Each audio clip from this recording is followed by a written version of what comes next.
चलो बच्चों, आज हम लोग जैव प्रक्रम का अगला प्रक्रिया के बारे में अध्ययन करते हैं। जैसा कि हम लोग पिछले क्लास में पढ़े थे पाचन तंत्र, पाचन के बारे में। अब अगला टॉपिक है श्वसन। तो जैव प्रक्रम का अगला टॉपिक है श्वसन, जो पाचन के बाद की प्रक्रिया है। अब श्वसन क्या है? तो श्वसन एक ऐसी प्रक्रिया है जिसमें कि जो पाचित ग्लूकोज है उसका पूर्णतः विघटन हो जाता है कार्बन डाइऑक्साइड में, जल में, ऊर्जा में। ग्लूकोज का विघटन हो जाता है कार्बन डाइऑक्साइड में, जल में और ऊर्जा में। उस प्रक्रिया को, जैव प्रक्रम को हम लोग श्वसन कहते हैं। तो ऐसी प्रक्रिया जिसमें कि ग्लूकोज का कार्बन डाइऑक्साइड, जल एवं ऊर्जा में विघटन हो जाए, तो उस तरह के प्रक्रम को श्वसन कहा जाएगा। तो श्वसन होने के लिए, श्वसन प्रक्रिया होने के लिए ग्लूकोज का होना जरूरी है, अर्थात पाचित भोजन के रूप में जो हमें ग्लूकोज मिल रहा है उसका होना जरूरी है। तो श्वसन में हम लोग जो पाचित भोजन है ग्लूकोज, उसका हम लोग विघटन देखते हैं कार्बन डाइऑक्साइड, जल और ऊर्जा में। तो उसके लिए सबसे पहले जो ग्लूकोज है हमारे कोशिका द्रव में पायरुवेट नामक रसायन में परिवर्तित होता है। ग्लूकोज सबसे पहले पायरुवेट नामक रसायन में परिवर्तित होता है जो कोशिका द्रव में होता है। अब पायरुवेट का पाचन फर्दर आगे 3 तरीके से होता है। पहला ऑक्सीजन की अनुपस्थिति में, दूसरा ऑक्सीजन के अभाव में और तीसरा ऑक्सीजन की उपस्थिति में। अर्थात ग्लूकोज का पाचन अंततः 3 तरीके से होता है। लेकिन ग्लूकोज का सर्वप्रथम पाचन पायरुवेट के रूप में होता है जो कि कोशिका द्रव में होता है। लेकिन आगे पायरुवेट का पाचन 3 तरीके से होता है। पहला ऑक्सीजन की अनुपस्थिति में, दूसरा ऑक्सीजन के अभाव में और तीसरा ऑक्सीजन की उपस्थिति में। अर्थात ऑक्सीजन नहीं रहेगा, ऑक्सीजन अनुपस्थित रहेगा, उस टाइम पायरुवेट का पूर्ण पाचन कार्बन डाइऑक्साइड, जल और ऊर्जा में नहीं होगा, बल्कि पायरुवेट ऑक्सीजन की अनुपस्थिति में इथेनॉल, कार्बन डाइऑक्साइड और ऊर्जा देगा। और ये प्रक्रम ईस्ट में होता है। ईस्ट अर्थात एक प्रकार का जीव, उसमें ये प्रक्रम होता है। अब आइए, दूसरा है पायरुवेट का पाचन लैक्टिक अम्ल और ऊर्जा में होता है, विघटन होता है ऑक्सीजन का अभाव में, यानी ऑक्सीजन कम रहे।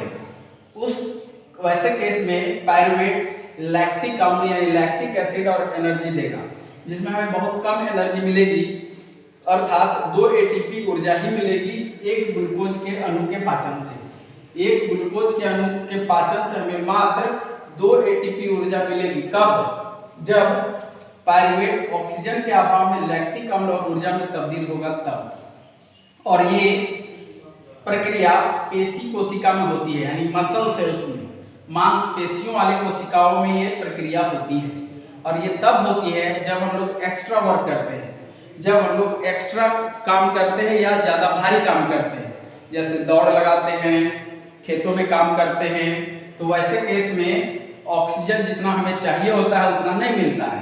तो वैसे केस में हमें ऊर्जा तो चाहिए, तो हमारा जो ग्लूकोज है वही ऊर्जा देता है। तो ऑक्सीजन के अभाव में वो पूर्णतः न टूट के लैक्टिक अम्ल और ऊर्जा देता है, जो कि मात्र 2 एटीपी दे पाता है, जिससे हमारे ऊर्जा की कुछ भरपाई हो जाती है जब हम लोग हार्ड वर्क करते हैं तब। अब ग्लूकोज का पायरुवेट में पाचन हुआ। अब पायरुवेट ऑक्सीजन की उपस्थिति में, यानी जब पायरुवेट को पूरा ऑक्सीजन मिले विघटित होने के लिए, विखंडन होने के लिए, और ये प्रक्रिया माइटोकॉन्ड्रिया में होगी। कोशिका के कौन से कोशिका में? माइटोकॉन्ड्रिया में होगी, जिसमें कि ग्लूकोज पूर्णतया विघटित हो जाता है कार्बन डाइऑक्साइड में, जल में और ऊर्जा में। यहाँ गौर करने वाली बात है बच्चों कि यहाँ पर आप देख रहे हैं कि ऊर्जा हमें कितना एटीपी मिल रहा है? 36 एटीपी, दैट मीन्स 36 एटीपी। तो एक ही ग्लूकोज मॉलिक्यूल से यहाँ हमें कितना ऊर्जा मिला, 36 एटीपी, और इसमें हमें एक ग्लूकोज के अणु से हमें मात्र कितना ऊर्जा मिला, 2 एटीपी। तो ये अंतर इसलिए है क्योंकि यहाँ पर ऑक्सीजन का अभाव था, जिसके कारण ग्लूकोज पूर्णतः न विघटित हो पाया, और वो विघटित हो गया कौन सी में, लैक्टिक अम्ल में और ऊर्जा में, लेकिन ऊर्जा हमें मात्र मिला 2 एटीपी। क्यों? क्योंकि ग्लूकोज का पूर्णतः विघटन लैक्टिक अम्ल के रूप में नहीं हो पाया। लैक्टिक अम्ल हमारे मांसपेशियों में जमा रहता है, जिसके कारण दर्द होता है। इसलिए आप हार्ड वर्क करते होंगे तो देखते होंगे कि मांसपेशियों में दर्द हो जाती है, क्योंकि वहाँ क्या जमा हो जाता है, लैक्टिक अम्ल, और ऊर्जा मात्र मिलती है 2 एटीपी। लेकिन ग्लूकोज का विघटन अगर ऑक्सीजन की उपस्थिति में हो, जो कि हमारे कोशिका के कौन से कोशिकांग में होगा, माइटोकॉन्ड्रिया में, वहां पर ग्लूकोज अपने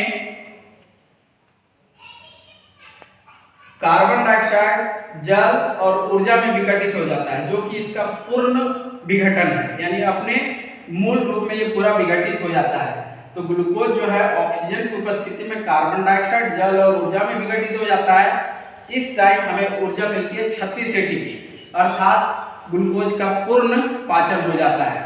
इसको हम लोग बोलते हैं श्वसन। क्या बोलते हैं बच्चों? श्वसन। तो हम लोग देखें, श्वसन में ग्लूकोज का पाचन होता है कार्बन डाइऑक्साइड, जल और ऊर्जा में। इस प्रक्रिया को श्वसन कहा जाता है। क्या कहा जाता है? श्वसन। लेकिन श्वसन होने के लिए देख रहे हैं कि कुल मिलाकर कितने तरीके हैं? 3 तरीके।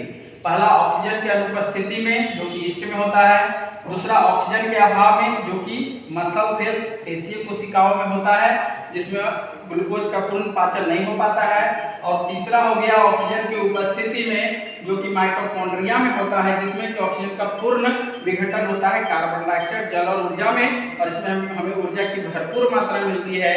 एक ग्लूकोज अणु के विखंडन से हमें 36 एटीपी ऊर्जा मिलती है। तो ये हो गया श्वसन और श्वसन होने के तरीके। अब अगले भाग में हम लोग पढ़ेंगे मनुष्यों में श्वसन कैसे होता है, यानी कि मानव श्वसन तंत्र। ठीक, फिर हम लोग मिलते हैं जल्द।